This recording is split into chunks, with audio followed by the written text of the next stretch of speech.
ብርሃን ሁል ጊዜ የሚያስፈልገው በብርሃን ላይ ሳይሆን ብርሃን የሚያስፈልገው በጨለማ ላይ ነው። ምድር ጨለማ ናት።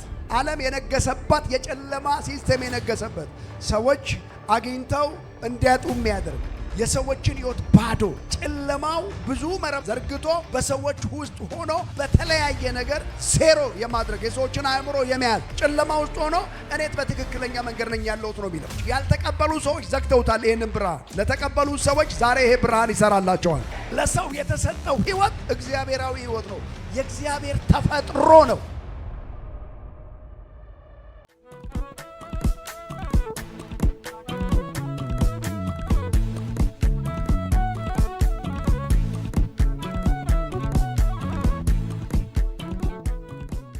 ዮሐንስ ወንጌል ምዕራፍ 1 ቁጥር 1 እስከ 8 ያለውን ቃል በጌታ በኢየሱስ ስም አነባለሁ። በመጀመሪያ ቃል ነበር፣ ቃልም በእግዚአብሔር ዘንድ ነበር፣ ቃልም እግዚአብሔር ነበር። ይህ በመጀመሪያ በእግዚአብሔር ዘንድ ነበር። ሁሉ በእርሱ ሆነ፣ ከሆነውም አንዳችስ እንኳ ያለ እርሱ አልሆነም። በእርሱ ሕይወት ነበረች፣ ሕይወትም የሰው ብርሃን ነበረች። ብርሃንም በጨለማ ይበራል፣ ጨለማም አላሸነፈው። ከእግዚአብሔር የተላከ ስሙ ዮሐንስ የሚባል አንድ ሰው ነበር። ሁሉ በእርሱ በኩል እንዲያምኑ ይህ ስለ ብርሃን ይመሰክር ዘንድ መጣ እንጂ እሱ ብርሃን አይደለም። ቁጥር 9 ልጨምርላችሁ። ለሰው ሁሉ የሚያበራው እውነተኛ ብርሃን ወደ ዓለም ይመጣ ነበረ። በዓለም ነበር፣ ዓለሙም በእርሱ ሆኖ ዓለሙም አላወቀው።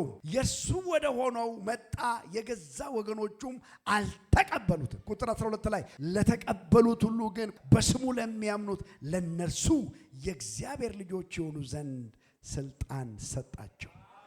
ቁጥር 13 ልጨምር። እነርሱም ከእግዚአብሔር ተወለዱ እንጂ ከደም ወይም ከሥጋ ፈቃድ ወይም ከወንድ ፈቃድ አልተወለዱም።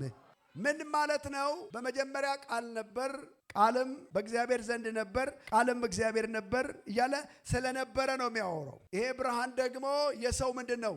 ሕይወት ነው ይላል። ይሄም ብርሃን ጨለማ ሊያሸንፈው አልቻለም። ይሄም ብርሃን ወደ ዓለም መጣ። ዓለም ደግሞ ሲመጣ ወደ ገዛ ወገኖቹ መጣ። ወገዛ ወገኑ ምን አላሉም? አልተቀበለውም። ለተቀበሉት ሁሉ ግን ይሄንን ብርሃን ሰጣቸዋ። በመጀመሪያ አንድ ነገር የምነግራችሁ ነገር፣ ብርሃን ሁልጊዜ የሚያስፈልገው በብርሃን ላይ ሳይሆን ብርሃን የሚያስፈልገው በጨለማ ላይ ነው። ስለዚህ እቺ ምድር ምንድን ናት? ጨለማ ናት። ዓለም የነገሰባት የጨለማ ሲስተም የነገሰበት ሰዎች አግኝተው እንዲያጡ የሚያደርግ ሰዎችን ደም የሚጠጣ የሰዎችን ሕይወት ባዶ ሰው ተጋብቶ እንዳይወልድ እንዳይኖር እንዳይበዛ ሰው እግዚአብሔርን እያመሰገነ እንዳይኖር ጨለማው ብዙ መረብ ዘርግቶ በሰዎች ውስጥ ሆኖ በተለያየ ነገር ዜሮ የማድረግ የሰዎችን አእምሮ የመያዝ የአምላካዊ ማለት እግዚአብሔር የተፈጠረለትን ኑሮ እንዳይኖር ሰው አምላክን እንዳይከተል በተሳሳተ መንገድ እንዲኖር ጨለማ ውስጥ ሆኖ እኔት በትክክለኛ መንገድ ነኝ ያለሁት ነው የሚለው። ግን ለምንድን ብላችሁ ያልተቀበሉ ሰዎች ዘግተውታል ይሄንን ብርሃን። ለተቀበሉ ሰዎች ዛሬ ይሄ ብርሃን ይሰራላቸዋል። ለሰው የተሰጠው ሕይወት እግዚአብሔራዊ ሕይወት ነው። የእግዚአብሔር ተፈጥሮ ነው።